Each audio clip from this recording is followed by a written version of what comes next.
Hi hello ನಮಸ್ಕಾರ friends. ಇವತ್ತಿನ recipe ಬಂದು ಮಾವಿನ ಹಣ್ಣಿನ ಕೇಸರಿಬಾತ್ ಯಾವ ರೀತಿ ಮಾಡೋದು ಅಂತ ನಾನು ನಿಮಗೆ ಈ ವಿಡಿಯೋದಲ್ಲಿ ತೋರಿಸ್ಕೊಡ್ತಾ ಇದ್ದೀನಿ. ಬನ್ನಿ ಫ್ರೆಂಡ್ಸ್, ನೋಡ್ಕೊಬರೋಣ ಅಂತೆ. ಮೊದಲಿಗೆ ನಾನು ಇಲ್ಲೊಂದು ಮಿಕ್ಸಿ ಜಾರ್ ತೊಗೊಂಡಿದ್ದೀನಿ. ಅದಕ್ಕೆ ಒಂದು ಮಾವಿನ ಹಣ್ಣು ಕೂಡ ತೊಗೊಂಡು ಅದನ್ನು ಚಿಪ್ಪೆ ಎಲ್ಲ ತೆಕ್ಕೊತಾ ಇದ್ದೀನಿ ನೋಡಿ. ಅದನ್ನು ಕ್ಲೀನಾಗಿ ಸ್ಲೈಸ್ ಮಾಡಿ ನಾನು ಮಿಕ್ಸಿ ಜಾರ್ ಒಳಗೆ ಸೇರಿಸ್ಕೊತಾ ಇದ್ದೀನಿ. ಒಂದು ಹಣ್ಣು ಫುಲ್ ತೊಗೊಂಡಿದ್ದೀನಿ ನಾನಿಲ್ಲಿ.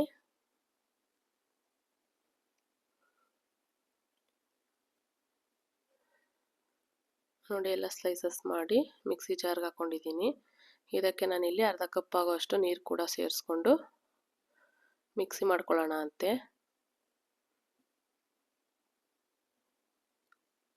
ನೋಡಿ, ಇದು ಕ್ಲೀನಾಗಿ ಪೇಸ್ಟ್ ಆಗಿದೆ. ಇವಾಗ ನಾನಿಲ್ಲಿ ಒಂದು ಪ್ಯಾನ್ ತಗೊಂಡಿದ್ದೀನಿ. ಪ್ಯಾನ್ಗೆ 1 ಟೇಬಲ್ ಸ್ಪೂನ್ ಆಗುವಷ್ಟು ಬೆಣ್ಣೆ ಕೂಡ ಸೇರಿಸ್ಕೊಂಡಿದ್ದೀನಿ. ಬೆಣ್ಣೆ ಕರಗಿದ್ದೇನೆ. ನಾವಿಲ್ಲಿ ಏನು ಪೇಸ್ಟ್ ಮಾಡ್ಕೊಂಡಿದ್ದೋ ಮಾವಿನ ಹಣ್ಣನ್ನ ಅದನ್ನ ಇವಾಗ ಇಲ್ಲಿ ಸೇರಿಸ್ಕೊಳ್ಳೋಣ ಅಂತೆ.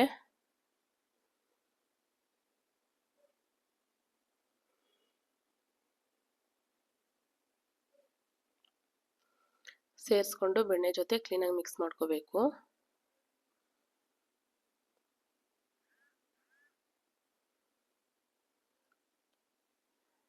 ನೋಡಿ, ಬೆಣ್ಣೆ ಜೊತೆ ಕ್ಲೀನಾಗಿ ಮಿಕ್ಸ್ ಆಗ್ತಾ ಇದೆ. ಇವಾಗ ನಾನಿಲ್ಲಿ ಒಂದು 1/4 ಕಪ್ ಆಗುವಷ್ಟು ಸಕ್ಕರೆ ಕೂಡ ಇಲ್ಲಿ ಸೇರಿಸ್ಕೊತಾ ಇದ್ದೀನಿ. ಸಕ್ಕರೆ ನಾನು ರವೆ ಏನು ತಗೊಂಡಿದ್ದೀನಿ ಅದ್ರ ಸಮಕ್ಕೆ ನಾನು ತಗೊಂಡಿದ್ದೀನಿ. ಅರ್ಧ ಕಪ್ ರವೆ ತಗೊಂಡ್ರೆ ಅರ್ಧ ಕಪ್ ಸಕ್ಕರೆ ತಗೊಂಡಿದ್ದೀನಿ.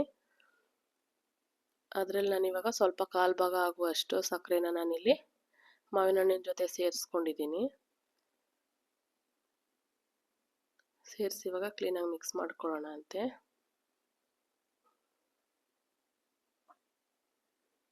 ಈ ಹಂತದಲ್ಲಿ ಇದ್ರೆ ಸಾಕು ನಮಗೆ. ಇದನ್ನ ಇವಾಗ ಸೈಡ್ಗೆ ತೆಗೆದಿಟ್ಕೊತಾ ಇದ್ದೀನಿ. ಇವಾಗ ಇನ್ನೊಂದು ಕಡಾಯಿ ತಗೊಂಡಿದ್ದೀನಿ.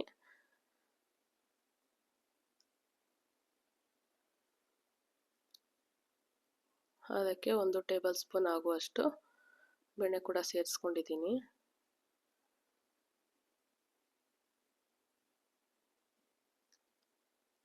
ಬೆಣ್ಣೆ ಕರಗಿದೆ ನೋಡಿ. ಈಗ ಕರಗಿರೋಂಥ ಬೆಣ್ಣೆಗೆ ನಾನಿಲ್ಲಿ ಒಣದ್ರಾಕ್ಷಿಗಳನ್ನ ಸೇರಿಸ್ಕೊಂಡು ಫ್ರೈ ಮಾಡ್ಕೊತಾ ಇದ್ದೀನಿ.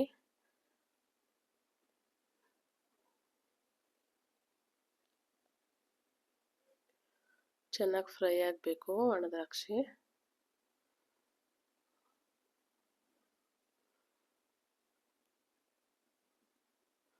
ನೋಡಿ, ಈ ಹಂತದಲ್ಲಿದ್ದರೆ ಸಾಕು. ಈಗ ನಾನು ಅದನ್ನ ಒಂದು ಬೌಲ್ಗೆಲ್ಲ ತೆಗೆದಿಟ್ಕೊತಾ ಇದ್ದೀನಿ.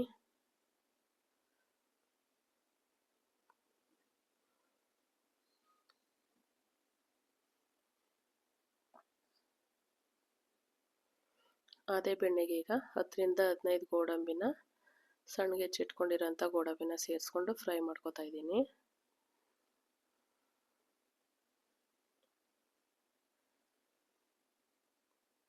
ಗೋಡಂಬಿ ಕೂಡ ಚೆನ್ನಾಗಿ ಫ್ರೈ ಆಗಿದೆ. ಅದನ್ನು ಕೂಡ ಇವಾಗ ಒಂದು ಬೌಲ್ಗೆ ತೆಗೆದಿಟ್ಕೊತಾ ಇದ್ದೀನಿ.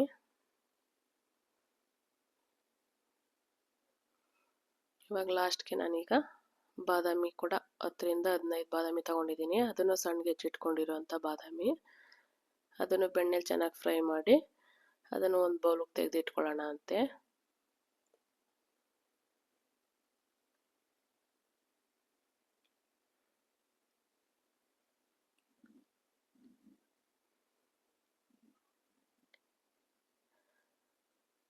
ನೋಡಿ, ಎಲ್ಲ ತೆಗೆದಿಟ್ಕೊಂಡಿದ್ದೀನಿ. ಇವಾಗ ಅದೇ ಪ್ಯಾನ್ಗೆ ಇನ್ನು 1 ಟೇಬಲ್ ಸ್ಪೂನ್ ಆಗುವಷ್ಟು ಬೆಣ್ಣೆ ಕೂಡ ಸೇರಿಸ್ಕೊಂಡಿದ್ದೀನಿ. ಬೆಣ್ಣೆ ಕರಗಕ್ಕೆ ಬಂದಿದೆ ನೋಡಿ. ಕರಗಿರೋಂಥ ಬೆಣ್ಣೆಗೆ ನಾನೀಗ ಅರ್ಧ ಕಪ್ ಆಗುವಷ್ಟು ರವೆ ತಗೊಂಡಿದ್ದೀನಿ.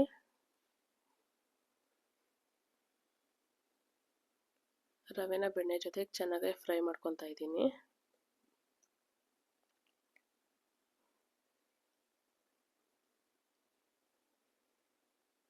ಇದು ಲೋಕಲ್ ರವೆ ಅಥವಾ ಬಾಂಬೆ ರವೆ ಅಂತಾರಲ್ಲ, ಆ ರವೆ ತಗೊಂಡಿರೋದು ನಾನು.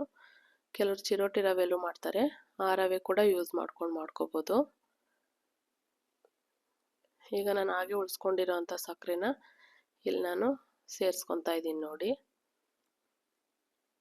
ರವೆ ಜೊತೆ ಸೇರಿಸ್ಕೊಂಡು ಕ್ಲೀನಾಗಿ ಮಿಕ್ಸ್ ಮಾಡ್ಕೋಬೇಕು.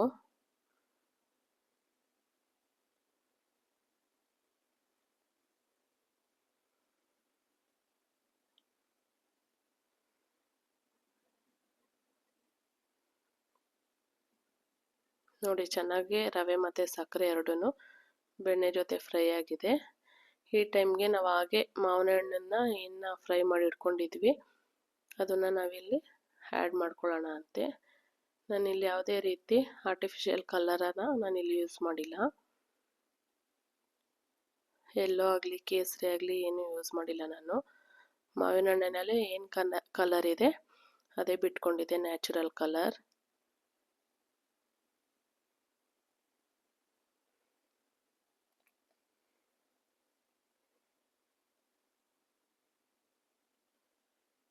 ನೋಡಿ ಅದನ್ನೆಲ್ಲ ಕ್ಲೀನಾಗಿ ಇವಾಗ ಮಿಕ್ಸ್ ಮಾಡ್ಕೋಬೇಕು.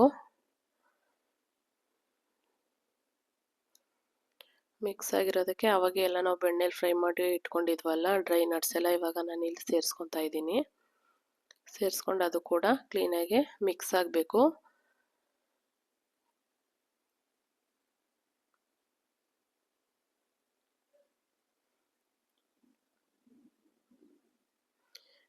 ಇವಾಗ ನಾನು ಅರ್ಧ ಕಪ್ ರವೆ ತಗೊಂಡಿರೋದಕ್ಕೆ 1 ಕಪ್ ಅಷ್ಟು ನೀರು ತಗೊಂಡಿದ್ದೀನಿ. ಸೇಮ್ ಕಪ್ಪಲ್ಲೇ 1:2 ಲೆಕ್ಕದಲ್ಲಿ ತಗೊಂಡಿದ್ದೀನಿ ನಾನು.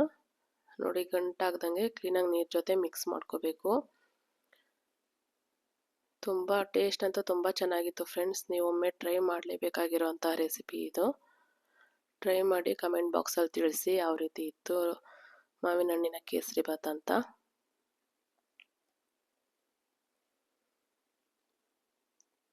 ಇವಾಗ ನೋಡಿ ಬೆಂದಿದೆ.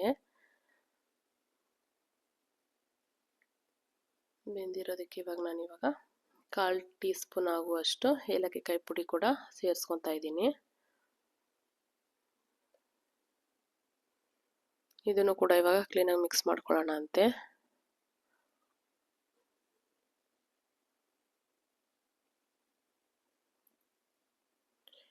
ನೋಡಿ ಇವಾಗ ಚೆನ್ನಾಗಿ ಬೆಂದಿದೆ. ಇದಕ್ಕೆ ನಾನಿಲ್ಲಿ 2 ಟೇಬಲ್ ಸ್ಪೂನ್ ಆಗುವಷ್ಟು ತುಪ್ಪ ಸೇರಿಸ್ಕೊತಾ ಇದ್ದೀನಿ. ಲೋ ಫ್ಲೇಮಲ್ಲಿ ಇಟ್ಕೊಂಡು ತುಪ್ಪ ಸೇರಿಸ್ಕೊಂಡು ಕ್ಲೀನಾಗಿ ಮಿಕ್ಸ್ ಮಾಡ್ಕೋಬೇಕು.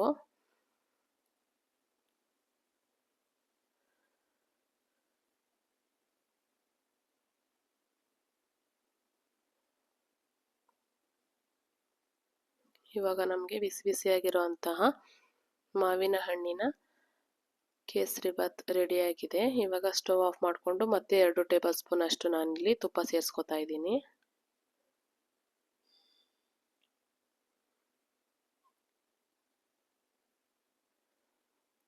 ಇದನ್ನು ಇವಾಗ ಕ್ಲೀನಾಗಿ ಮಿಕ್ಸ್ ಮಾಡಿಕೊಂಡು ಒಂದು ಸರ್ವಿಂಗ್ ಬೌಲ್ಗೆ ಸರ್ವ್ ಮಾಡಿಕೊಂಡ್ರೆ ಮಾವಿನ ಹಣ್ಣಿನ ಕೇಸರಿ ಬಾತ್ ಸಿದ್ಧವಾಗಿದೆ.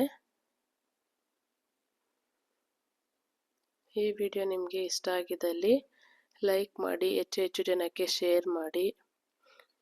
ಚಾನಲ್ನ ಹೊಸದಾಗಿ ನೋಡ್ತಾ ಇರೋರು ಸಬ್ಸ್ಕ್ರೈಬ್ ಮಾಡ್ಕೊಳ್ಳೋದನ್ನ ಮರಿಬೇಡಿ. ಸಬ್ಸ್ಕ್ರೈಬ್ ಮಾಡ್ಕೊಳ್ಳಿ, ಬೆಲ್ ಐಕನ್ನ ಕ್ಲಿಕ್ ಮಾಡಿ. ಇದರಿಂದ ನಾವು ಯಾವುದೇ ರೀತಿ ವಿಡಿಯೋ ಅಪ್ಲೋಡ್ ಮಾಡಿದ್ರೂ ಫಸ್ಟ್ ನೋಟಿಫಿಕೇಶನ್ ನಿಮಗೆ ಬರುತ್ತೆ.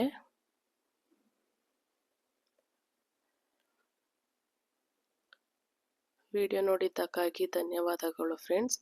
ಇದೇ ಥರ ಸಪೋರ್ಟ್ ಮಾಡ್ತಾ ಇರಿ. Thank you so much.